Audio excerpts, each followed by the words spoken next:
One heart, one hand, one gift so free. A chance to be what love can be. May adlaw mga kaigsunan. Ang Adventist Community Services Department sa Santo City Central Church, nubanan sa atong Health and Finance Department, nag-organisa bloodletting activity isip kapahin sa atong padayon na misyon sa pag-alagad sa atong mga kaigsunan. Give hope.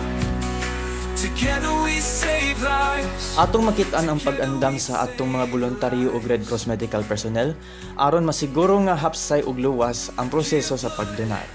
Ang mga tag-donor miagi sa sakto nga health screening ug assessment aron mapanalipdan ang donor ug makadawat sa dugo.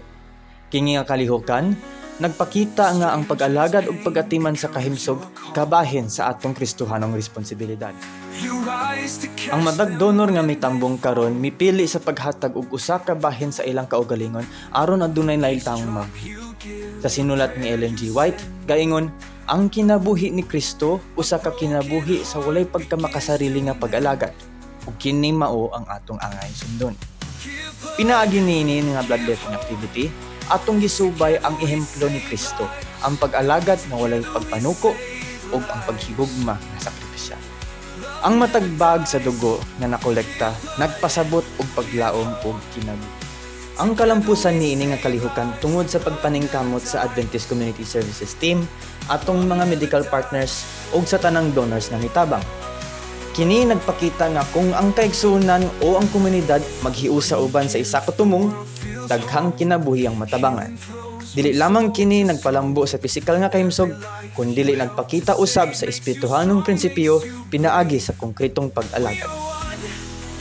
Hapon sa Balno, ako mapasalamat kung kauban sa mga kaubanan nato sa iglesia, labi na sa SCS department nato nga doon na sila kahingawa sa pagtabang sa mga nanginahanglan kay ato mga nakita ka doon nga maski sa social media no kanadaghatag ko na post nga nanginahanglan og dugo uban man sa atong mga kaigsunan diri usahay nagapangayo sila tabang tungod sa pagpanginahanglan.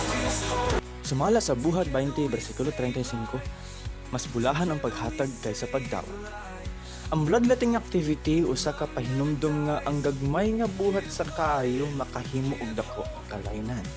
Sa matag donasyon atong gipakita ang gugma ni Kristo pinaagi sa aksyon ug kini magdasig kanatong tanan nga magpadayon sa pag-alagad ug paghatag ug paglaom sa katawhan.